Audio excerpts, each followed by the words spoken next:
is up, Spikes? We're back. Episode 2, asterisk. Never really know when these are going to air, but I guess peek behind the curtains. This is the second one we're filming. Second one being episode, and filming being in the Kano Gauntlet. The Kano Gauntlets. Mm-hmm. So I am joined once again by the lovely Cayleigh, who is the one piloting Kano. And I guess next on, what did I say last time? The shocking block. Shocking block is so funny. Saw that live. Saw the light bulb happen live. That's great. We're keeping all this in. Next up on the shocking block is Dash. So I'm playing with the Techloplasma pistol, and because I'm playing with the Techloplasma pistol, I'm going to start, as per Dash's ability, with an induction chamber in play. I also have the Visiertronic Model I, with my little goggly goose. I've got the Techlo Foundry Heart. Nullrune Gloves are the only Nullrune piece I'm bringing because the Visiertronic and also my boots come with native Arcane Barrier, which is... sad for me. Yeah, pretty strong, pretty good. I am bringing the gloves, I guess kind of extra, because I can foresee a world in which I am cracking one or both of these pieces, so just kind of nice to have a little bit extra. And then the final piece is the Achilles Accelerator, the Mechanologist Boots. The boost boots. Boosts. Go ahead. Yeah, I'm Cayleigh, and today I am playing Kano, the wizard that loves to deal some lovely arcane damage. We don't attack very much. Instead, we like to zappy zap. Which is why Shocking Block was such a revolutionary joke that Eliot just had to completely derail. It's like Chopping Block, but shocking. Yes. And today we have our Crucible of Aetherweave, the only really reasonable weapon that Wizard can play because it lets us have our arcane damage pump a little extra. It's great. We have this fancy helmet, the Talismanic Lens, which lets us set up our Kano activations. We have our Findle Spring Tunic, makes resource blocks, it's great. We have a Metacarpus Node, which can be a one-shot additional effect similar to Crucible. It does basically the same thing. And we have a Storm Striders, which lets us, at instant speed, we can crack it for one resource to play a wizard non-attack action as an instant. So sometimes we might try to kill Eliot on his turn, which is always fun. Yeah, if we didn't make it last episode, we'll make it this episode with our turn. Turn. Jim will do something here. Her turn is her turn. I get my turn. My turn is her turn. And then I get Eliot's turn. It's great. It's awful, actually. It's lovely. I hate it. Speaking of things that I hate, you won the die roll. I did win the die roll. Which means I have to go first. Correct. Again. Yes. So, yeah, we're going to get into things here. I'm going to start it off with this red 0 to 60. I will boost that. Sure. Which will banish this Magnetic Shockwave, which is a Mechanologist card. So it will have Go Again, and it's coming at you for 4. I will defend for 3 and take 1. Sounds good. I like that. Getting a little chip damage in there. And then this is like kind of out of order, I guess, but oh well. I'm going to break the chain here. Sure. To pitch this pedal to the metal. And I'm going to use one of those resources to put a steam counter on my induction chamber, and the second one to put a steam counter on my Techloplasma pistol. And then I'm going to finish things off by pitching a maximum velocity, by playing a high-speed impact, pitching this maximum velocity to pay for it. Sure. I will not boost that one. It's just coming in for 3. Is it your next, if it hits the next attack, you boost, this combat chain gets dominated. Okay. Right. So yeah, just no cards in hand? No cards in hand, no resources. I will defend for 3. Sounds good. That is my turn. Okay. Alrighty. Start of my turn. We get a Tunic trigger to 1. It's only the second episode and she remembered already. Yeah. Suck it, It's almost like I'm good at playing Kano. Tunics has nothing to do with Kano, but... you know. And then we are going to pitch a red Aether Spindle to activate our Crucible of Aetherweave. Mm-hmm. So our next thing gets +1. And then we are going to pitch a red Voltic Bolt to play a red Scalding Rain coming in for 5. 5 arcane. Okay. I will barrier 3 of it. Okay. Pitching this blue high-speed impact. Take 2. Take 2. And I will arsenal this last card, and I will pass the turn. Okay.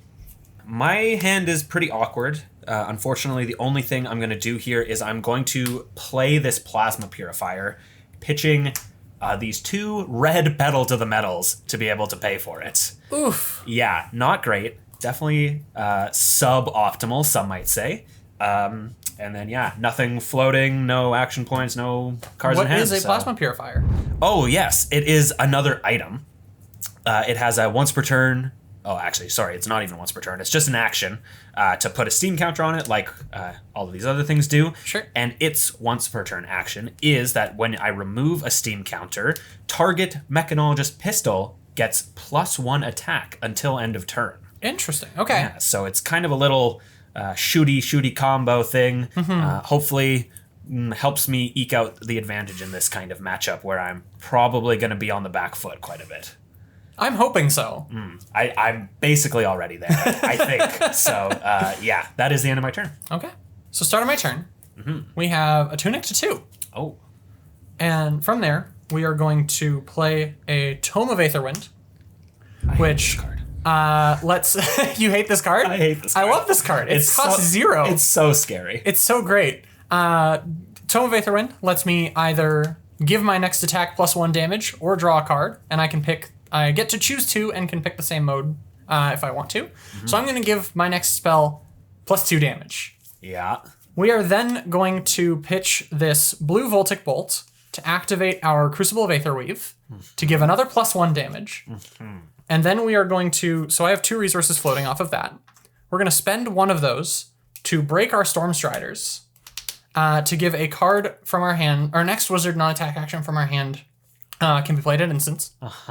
Then we are going to pitch a blue Aether Spindle to play a Forked Lightning, spending this last resource to break this Metacarpus node. So we have 1, 2, 3, 4 additional damage on each line of this Forked Lightning, which if you missed the other episode or the order of how these release, the way these cards are worded is that the next card with an effect that deals arcane gets +1, so it affects each line of Forked Lightning, therefore applying twice. So we get 6 damage, and it's 1 source, so Eliot can only barrier 4 off of this 12 attacking. That sucks. That sucks for me, hey? Wow. It's really good for me. I would like to pitch a yellow high-speed impact and a red throttle to barrier 3 of the incoming 12 damage. Excellent. Take 9. Yeah. Excellent. That's the word for it. I mean, half your life total in 1 turn seems pretty good. For who? For me. Oh, interesting. Definitely for me. And then you can go ahead when you're ready. Great. Okay. My turn is very simple because I only have 2 cards left in my hand. Thank you very much. You're welcome. I will pitch this blue high-speed impact. That is for 3 resource. I will use 1 of it to put a steam counter on my Plasma Purifier. Then I will remove that steam counter from the Plasma Purifier to give my Teklo Plasma Pistol +1 until end of turn. Sure. I will then use an additional resource to put a steam counter back on my Plasma Purifier. Ooh. Then I'm going to remove a steam counter from the Teklo Plasma Pistol to attack you for 3. I will declare no defense. Okay, I will, as an attack reaction, remove the steam counter from my induction chamber to give the pistol go again. I will take the 3 damage, down Perfect. to 11. I like that. I will then break the chain here to use this resource to put a steam counter back on the induction chamber. And then I will pitch the last card in my hand, which is a zipper hit, to use the resource to put a counter on the pistol and then remove it right away to shoot you for 3 again. Sounds great. I will take that 3. Okay. That is my turn. Excellent. Start of my turn. We have Tunic to 3. It's bad for me. It's free resource right there. It's bad for me. It's Then not good. we are going to pitch a blue Voltic Bolt to activate our Crucible of Aetherweave. We have 2 resource floating. Then we are going to pitch a blue Gaze the Ages to play another Forked Lightning. This one coming from Arsenal, but only for 6 this time. Oh, only. Only for 6. Only. Only 6. You keep saying only like you know what that word means. Yes, I do. Well, I hit you for 12 last time, and this is only 6 this time. Okay. Only 6. Fine.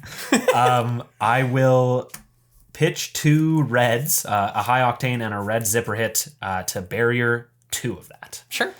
So I will take only 4. Only 4. See, that's a third of what I attacked for last turn. Oh, great. It's not like I'm at 5 or anything. From there, I'm going to spend 1 resource because I've played a wizard action this turn. I can play this blue snapback for 1 additional damage.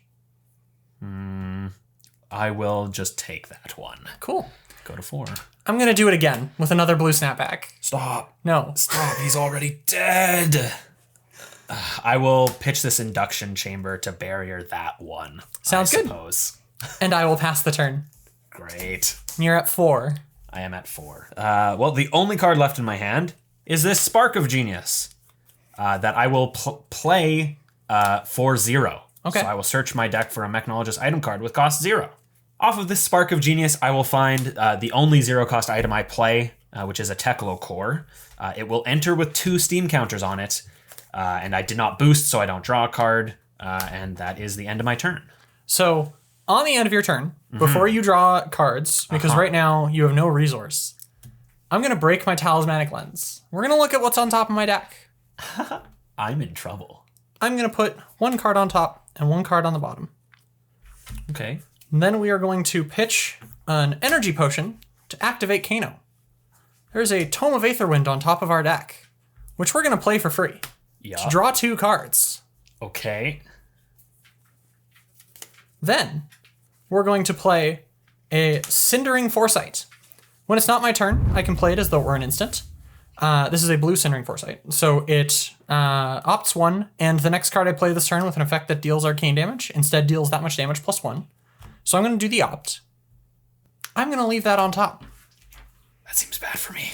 We're then going to pitch another Energy Potion to banish this Gaze the Ages, which I'm then going to play, because this also costs 0, and has opt 2, and if I've played another wizard non-attack action card this turn, I get to put it into my hand as it resolves. So we're going to opt 2. I'm going to leave this one on top and put this one on the bottom. Gaze the Ages goes into my hand as it resolves. We are then going to pitch that Gaze the Ages to activate Kano, which we're going to exile this or banish this red snapback, which we can then pitch a blue Reverberate to activate Crucible of Aetherweave, and then play this snapback for a total of 5 arcane damage before you draw your hand at the end of your own turn. Yeah, I'm very dead. Yeah. Yeah, I died. Yeah.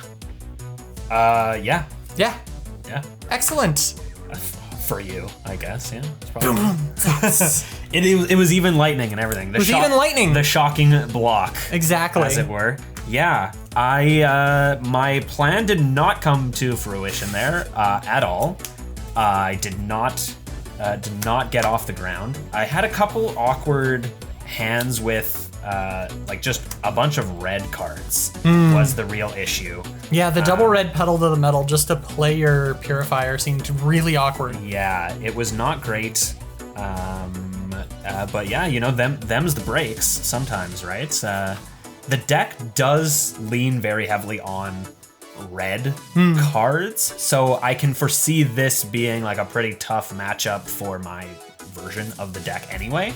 To be able to make sure you can even barrier everything. Right. But yeah, that was just an absolutely abysmal showing.